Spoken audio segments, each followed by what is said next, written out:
सभी भक्तजनों को मेरा नमस्कार। आपका हमारे चैनल भक्त और भगवान में स्वागत है।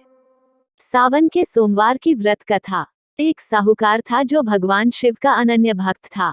उसके पास धन धान्य किसी भी चीज की कमी नहीं थी, लेकिन उसकी कोई संतान नहीं थी और वह इसी कामना को लेकर रोज शिवजी के मंदिर जाकर दीपक जलाता था। उसके इस भक्तिभाव को देखकर एक दिन माता पार्वती ने शिवजी से कहा कि प्रभु, यह साहूकार आपका अनन्य भक्त है, इसको किसी बात का कष्ट है तो आपको उसे अवश्य दूर करना चाहिए। शिवजी बोले कि हे पार्वती, इस साहूकार के पास पुत्र नहीं है, यह इसी से दुखी रहता है। माता पार्वती कहती हैं कि हे ईश्वर, कृपा करके इसे पुत्र का वरदान दे दीजिए। तब भोलेनाथ ने कहा कि हे पार्वती, साहूकार के भाग्य में पुत्र का योग नहीं है। ऐसे में अगर इसे पुत्र प्राप्ति का वरदान मिल भी गया तो वह केवल 12 वर्ष की आयु तक ही जीवित रहेगा। यह सुनने के बाद भी माता पार्वती ने कहा कि हे प्रभु, आपको इस साहूकार को पुत्र का वर देना ही होगा, अन्यथा भक्त क्यों आपकी सेवा पूजा करेंगे। माता के बार बार कहने से भोलेनाथ ने साहूकार को पुत्र का वरदान दिया, लेकिन यह भी कहा कि वह केवल 12 वर्ष तक ही जीवित रहेगा। साहूकार यह सारी बातें सुन रहा था, इसलिए उसे न तो खुशी हुई और न ही दुख। वह पहले की ही तरह भोलेनाथ की पूजा अर्चना करता रहा। उधर सेठानी गर्भवती हुई और 9वें महीने उसे सुंदर से बालक की प्राप्ति हुई। परिवार में खूब हर्षोल्लास मनाया गया, लेकिन साहूकार पहले ही की तरह रहा और उसने बालक की 12 वर्ष की आयु का जिक्र किसी से भी नहीं किया। जब बालक 11 वर्ष की आयु हो गई तो एक दिन साहूकार की सेठानी ने बालक के विवाह के लिए कहा, तो साहूकार ने कहा कि वह अभी बालक को पढ़ने के लिए काशी जी भेजेगा।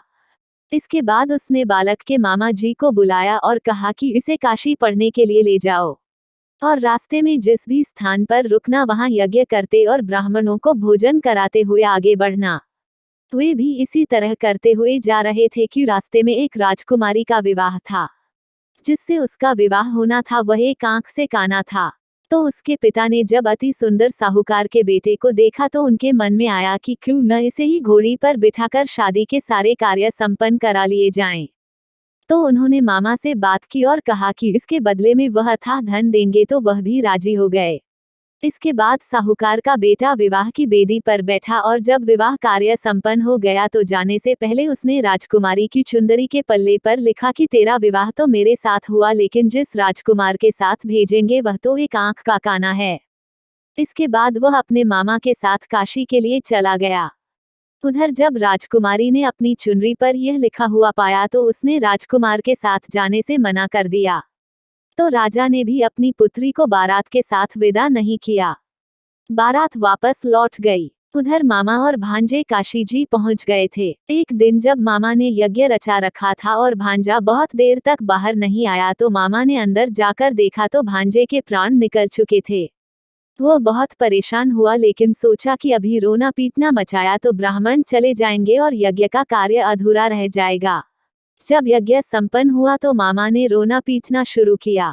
उसी समय शिव पार्वती उधर से जा रहे थे तो माता पार्वती ने शिवजी से पूछा, है प्रभु, ये कौन रो रहा है। तभी उन्हें पता चलता है कि यह तो भोलेनाथ के आशीर्वाद से जन्मा साहूकार का पुत्र है। तब माता पार्वती कहती हैं कि हे स्वामी, इसे जीवित कर दे, अन्यथा रोते रोते इसके माता पिता के प्राण निकल जाएंगे।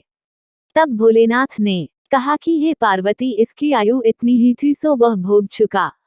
लेकिन मां के बार बार आग्रह करने पर भोलेनाथ ने उसे जीवित कर दिया। लड़का ओम नमः शिवाय कहते हुए जी उठा और मामा भांजे दोनों ने ईश्वर को धन्यवाद दिया और अपनी नगरी की ओर लौटे। रास्ते में वही नगर पड़ा और राजकुमारी ने उन्हें पहचान लिया। तब राजा ने राजकुमारी को साहूकार के बेटे के साथ बहुत सारे धन धान्य के साथ विदा किया। उधर साहूकार और उसकी पत्नी छत पर बैठे थे। उन्होंने यह प्रण कर रखा था कि यदि उनका पुत्र सकुशल न लौटा तो वह छत से कूदकर अपने प्राण त्याग देंगे।